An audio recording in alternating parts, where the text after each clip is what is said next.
اپنی ساری باتیں اپنے رب کے ساتھ کرو اور اپنے رب کی باتیں رب کی مخلوق کے ساتھ کرو۔ خود کو خود ہی خوش رکھنے کی کوشش کیا کریں۔ ایروں غیروں کے سہارے پر رہیں گے تو وہ آپ کے پاس بچی کچی خوشیاں بھی نہیں چھوڑیں گے۔ دنیا کے تکبر سے انسان اتنا برباد نہیں ہوتا جتنا دین کے تکبر سے برباد ہوتا ہے۔ ایسے نیک نہ بنیں کہ آپ کو ہر بندہ گناہگار نظر آنے لگ جائے۔ رسول صلی اللہ علیہ وسلم نے فرمایا، خرچ کرو اور گن کر نہ دو ورنہ اللہ بھی تمہیں گن کر دے گا، اور ہاتھ نہ روکو ورنہ اللہ بھی تم سے اپنا ہاتھ روک لے گا۔ سلطان صلاح الدین ایوبی جب فلسطین فتح کرنے نکلا اور دنیا بھر کی عیسائی قوتیں متحد ہو کر سامنے آ گئیں تو سلطان کے مشیروں نے مشورہ دیا کہ ابھی حملہ نہ کیا جائے، شکست کا خطرہ ہے۔ سلطان نے تاریخی جواب دیا، یہی تو سب سے بہترین وقت ہے انہیں اکٹھا تباہ کرنے کا، ورنہ ایک ایک کو کہاں تلاش کرتا پھروں گا۔ کچھ شامیں ایسے ڈھلتی ہیں کہ سورج کے ساتھ ساتھ ہمارا دل بھی ڈوب جاتا ہے۔ ڈوبا سورج تو اگلی صبح پھر نکل آتا ہے، مگر جو دل ایک بار غروب ہو جائیں تو پھر کبھی طلوع نہیں ہوتے۔ رب العزت کا دروازہ کبھی بند نہیں ہوتا، لینے والے ہی دروازہ کھٹکھٹانا بھول جاتے ہیں۔ اس کائنات میں صرف اللہ کی رحمت کی دکان ایسی ہے جہاں خریداری کے لیے اگر جیب میں کوئی نیکی نہیں تو آپ ہاتھوں پہ چند سکے آنسو رکھ کے جو چاہے خرید لیں۔ بے شک اللہ بڑا مہربان اور نہایت رحم والا ہے۔ اے خالق کائنات، جن مشکلوں اور پریشانیوں میں ہم مبتلا ہیں تو انہیں اپنی شان کریمی سے حل کر دے۔ ہمیں دنیا اور آخرت کی ذلت اور رسوائی سے بچا اور دنیا اور آخرت کی بھلائی عطا فرما، آمین۔ دعائیں تب اثر کرتی ہیں جب انہیں صبر کی مہر لگا دی جائے، اور صبر یہ نہیں ہے کہ اللہ پاک سے مانگنا چھوڑ دو، بلکہ صبر تو یہ ہے کہ لوگوں سے کہنا چھوڑ دو۔ محبتوں کی قیمتیں نہیں ہوا کرتی، نہ ہی یہ بازاروں میں بکتی ہیں، یہ بہت خاموشی سے پروان چڑھتی ہیں، جہاں من پسند روح ملے وہیں بیٹھ جاتی ہیں۔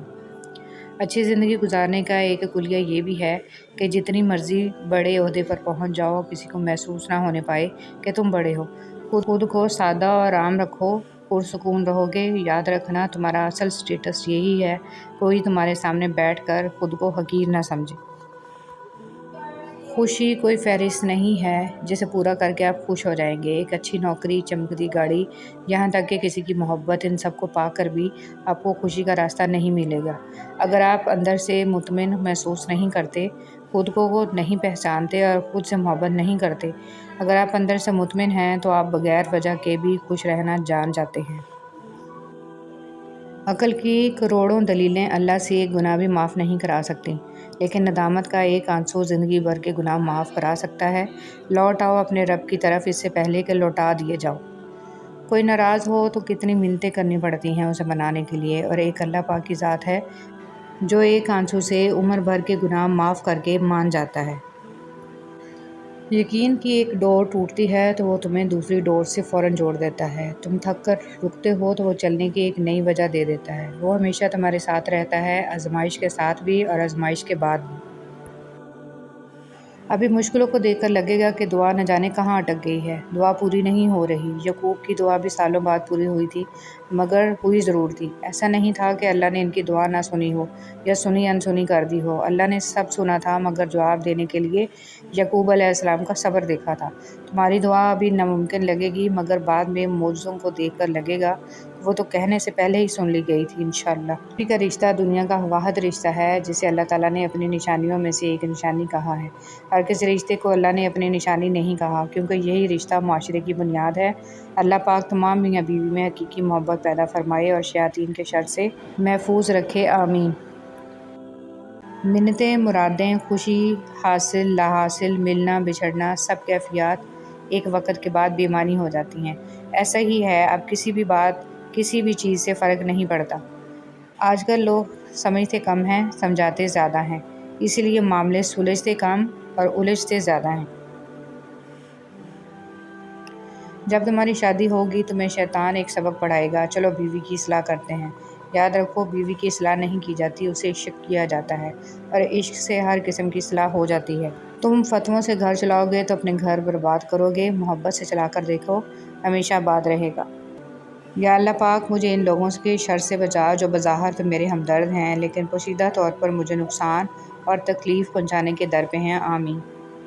احساس کا مر جانا۔ فاتحہ لوگوں کے مرنے پہ نہیں، احساس کے مرنے پہ پڑھنی چاہیے، کیونکہ لوگ مر جائیں تو صبر آ جاتا ہے، مگر احساس مر جائے تو معاشرہ مر جاتا ہے۔ آپ کے 2 میٹھے بول کسی کی زندگی بھر کی تھکن کو کم کر سکتے ہیں، لہٰذا ہمیشہ مسکرائیے اور نفرتوں کے اس جہان میں محبتوں کو فروغ دیجیے۔ کچھ چیزیں، کچھ باتیں، کچھ حقائق اور کچھ راز صرف اور صرف اللہ رب العزت اور آپ کے مابین ہی اچھے لگتے ہیں۔ دعا مانگ کر بھی ڈرتے ہو تو لگے گا کہ قبول ہونے کا یقین نہیں ہے۔ ارے یقین رکھو، وہ ضرور کن کہے گا۔ اے عزت دینے والے رب، ہمیں ان لوگوں کے شر سے بچا جو ہماری اچھائیاں تو چھپا لیں لیکن ہماری برائیاں پھیلا دیں۔ انسان جب اندر سے ٹوٹ جائے تو کسی ماحول سے خوش نہیں ہوتا، چاہے آس پاس بہت محبت احساس کرنے والے لوگ ہی کیوں نہ ہوں۔ جس چیز کی چاہت سمندر کی حیثیت اختیار کر لے اسے چھوڑ دینا چاہیے۔